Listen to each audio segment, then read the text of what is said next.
To my Module 2 presentation, Becoming an Online Teacher.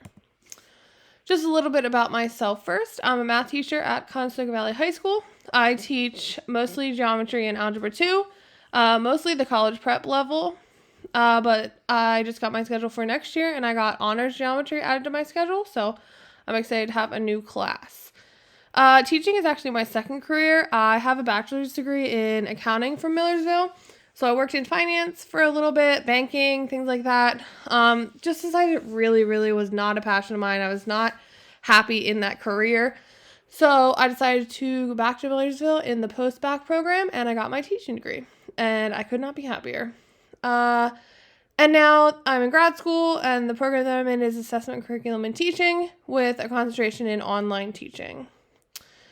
Some hobbies of mine. I love going to concerts with my husband and friends. That picture at the top is my husband and I at the Killers concert this fall, and we're actually going to see Blink-182 in Hershey this summer. Actually this month. And so yeah, we're really excited for that. I like hiking with my husband and my dogs. Those are my two dogs there. They have kind of small legs, so not too intense hikes, but some good walks. And then we recently bought a house that has a pool, so that's where I'll be spending a lot of my summer. And a last passion of mine is all Philly sports. As you can see in that top picture, we're actually standing in front of Lincoln Financial Field where the Eagles play. I'm a huge Eagles fan, but right now it is off season, so we're watching the Sixers. All right, so when it comes to my prior experience with online teaching, as a student, I did take one online class in undergrad. I think it was a business management class. It was just a lot of reading and kind of taking tests was the outline of that class. And then obviously this entire program is online. I've taken several classes with several different professors, so it's been interesting to see the different organization and how the classes are laid out. I will say in this class so far, I've really enjoyed the checklists. I need a checklist. Like I have a to-do list for school. I have a to-do list for chores at home. So the checklists are a great part of this course for me at least. And then as a teacher at the start of the pandemic, I was in a long-term sub position. So I didn't know the kids too well, and the school that I was at used Canvas, but the teacher that I took over for did not use it at all in her room, so the kids were not used to using it for math class, so that was a big hurdle, trying to get them used to that and get myself used to that. And then after that, the next school year, I was at Conestoga Valley, and we had what was called real-time virtual. So that's when I had students in the classroom with me, and a few kids would Zoom in for the lessons. One thing that real-time virtual really lacked was input and feedback from teachers and students. It was kind of just thrown onto us, and it was really the only option. And it definitely lacked the student perspective. Like we didn't know what we could do to engage the students, and therefore the student engagement was very low, at least in my experience. And then I do use Schoology at my current school. I like to put a hot question to end our lesson sometimes. A lot of the times it's like a real world application. We do Ticket Out the Doors on there. I love the lesson video feature. So if kids are absent, they can watch that. And then I also just put daily agendas, weekly agendas to keep everything organized for the kids. And then we do still have asynchronous days for when we have Keystone testing. So that's actually coming up next week.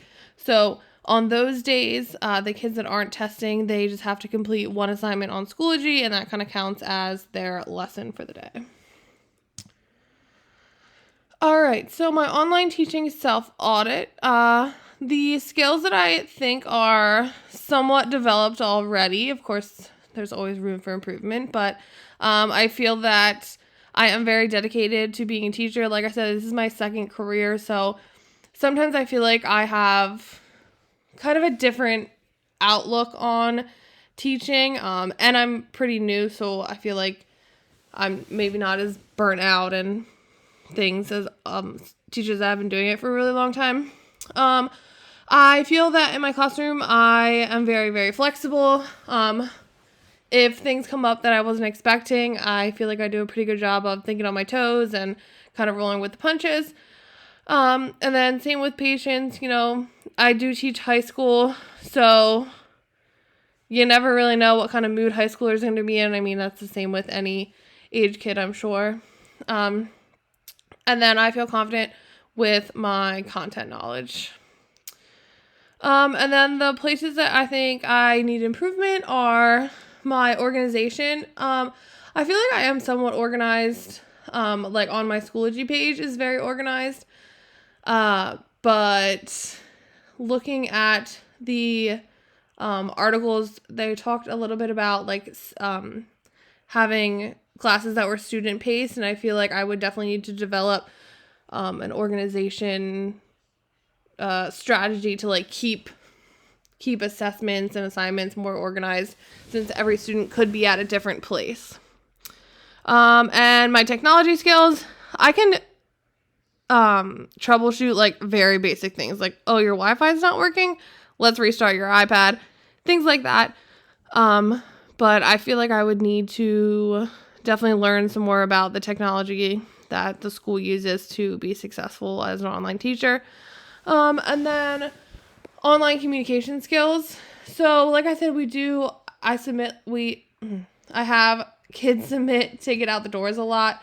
And I think I could be better with giving them more clear feedback and just more feedback in general with how they're doing. And then looking at the national standards for quality online teaching, there were a ton of similarities. I think at the end of the day, to be a good teacher, you have to have a lot of the same skills, whether you're teaching online or blended or fully in person. So some similarities that I pulled out were time management, accurate records, developing a community, feedback from teacher, communication with other staff members, personal growth. That one stuck out to me because we use a program called IXL. So I assign them skills from like the lessons that we are doing currently, but they also have the option to do skills from a diagnostic test that they took in the beginning of the year. So it kind of fills in wherever they have gaps. And then alignment of assignments, assessment, goals, and standards. And the differences, I kind of already mentioned this, but the troubleshooting technology, like I said, I do like basic, like restart things like that. But, in order to be a successful online teacher, you would definitely have to be able to troubleshoot a lot more than I do now. And then another thing that popped out to me was a forum to share students' varied skills. I think that is a great advantage of online teaching. I feel like sometimes with face-to-face teaching, I get a little stuck in my ways. Like, this is how the assignment's going to be turned in. Like, everyone does it the same. So I think being able to show those varied skills, because every kid is different, is a great advantage of online teaching. And then a few difficulties that I pointed out was developing that sense of community. Like I said, my experience with real-time virtual, I didn't ever really see the kids because their cameras were not on. So sometimes it might be harder to make that connection and develop that sense of community if you're not really having that face-to-face communication. And then just thinking about like accuracy in my records and assessment data and academic integrity.